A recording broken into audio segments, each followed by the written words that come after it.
Understanding the language that a CNC machine speaks is half the battle. In this lesson, we're talking about G-code, so let's get into it.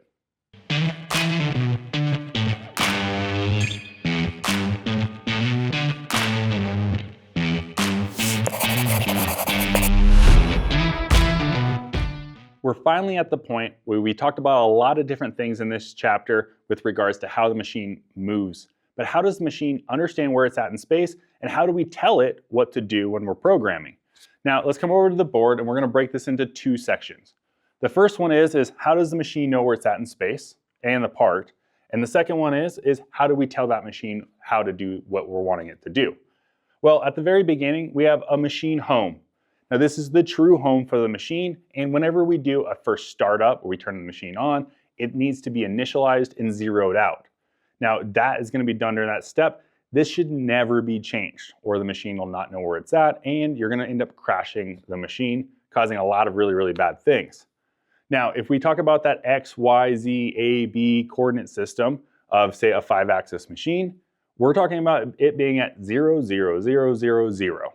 Right? That's the machine's true home. That's where it's at. And if we want to tell it where it's at in a part space, or where our part is at within the machine, we're going to add a work offset. Now, WCS is a work coordinate system. That's what you're going to see a lot when you're starting to do your programming. This is going to tell it that you want it to offset from that work coordinate system home from the original part. Now, we're going to be referencing always back to this home though. So everywhere we go and make a part offset, we're always referencing back. I drew up a little example here. If on this board, our work coordinate system home, our machine home is this bottom corner. That's 0, 0 for the machine. If we have these little ticks here, I have my part, my corner of my part that I care about being home is right here at this little black dot. Now, with respect to the machine home, this is over 3 in the blue, and up 2 in my purple. So that's always going to be true. However, if I zero out my work coordinate offset to that point, I then now have my WCS at 0, 0. These are both true for that point in space. One is referencing one and the other. So now that we kind of understand the difference between these two, we can now start diving into how to program the machine, because one of the most important things that we do is we tell it what coordinate system offset we're using. Now, G-code is a generic term for a language in which the CNC machine uses. Now, different CNC machines use different types of G-code. So the one that I'm going to use as an example in this situation might not work for other machines that you're maybe using in your own personal shop, or in the machine shop that you're using to make your parts. Now, this one right here is going to be a generic one that you're going to see really common in Haas machines. Now, what does that CNC programming language do? Well, it can tell the machine where to move, how to move, when to turn on the spindle, when to turn on the coolant, or change tools. It tells it everything that it needs to do in order to make that part, and you do it purely through the CAM software that you're designing. Now, you can handwrite this stuff, and this is how they used to do it a long time ago, and they understand how to tell the machine in detail, essentially speaking that language.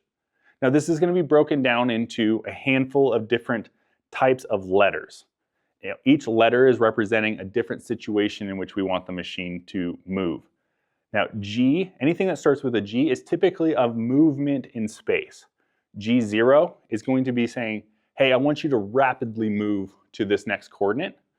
Versus G1 is I want you to do a linear move, and this is typically followed up with a feed rate.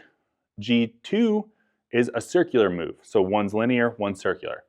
This is basing the machine and saying, hey, I want you to move linearly, and the machine's like, okay, and then I want you to move to this coordinate linearly, and then the machine moves.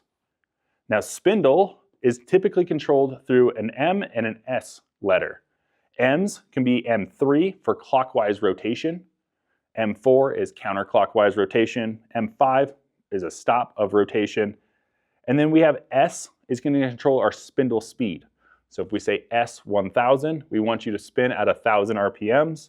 This is typically followed by one of these M codes. So we would see that in the example here in a second. M6 is a tool change, and this is accompanied in a different way as well. Now F is something we talked about earlier in this chapter, feed rate, which is that linear motion in inches per minute that we want the machine to move. Now F15 means I want you to move at 15 inches per minute. Typically, most CNC machines are programmed in an imperial language of inches. So just note that as well. Now lastly, work offsets. Now this is directly correlated to this. These are going to be controlled also by the letter G, and they start at G54. This is going to be work offset number 1 in the machine, G55, work offset number 2, and so on and so forth. Now we can have lots of different work offsets depending on if we have different fixtures or different setups in the machine. So we can have a part on the left that is G54 and a part on our right that is G55. Now these both have 2 different true 00s that are referencing back to that machine home. So this is just important to tie these 2 together. Now this is a lot of lingo, so let's look at an example of some code here and just kind of work through it. Now G54 in the first line of code, this is going to be one of the first things you're going to see. We have to tell the machine where we're going in space, so we need to tell it what coordinate system we're using.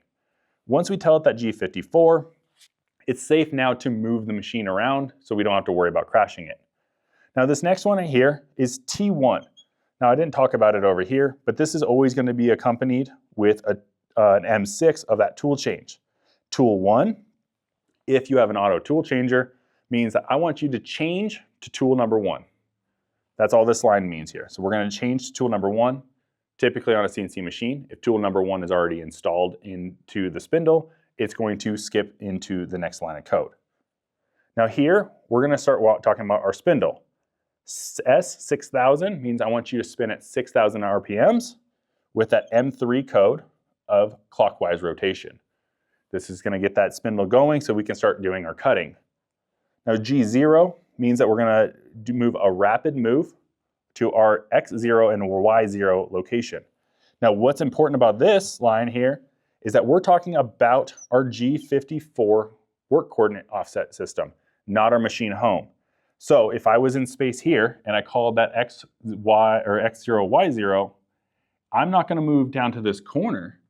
I'm going to move to my part home here, which is a 0, 0. That's a very important differentiation here.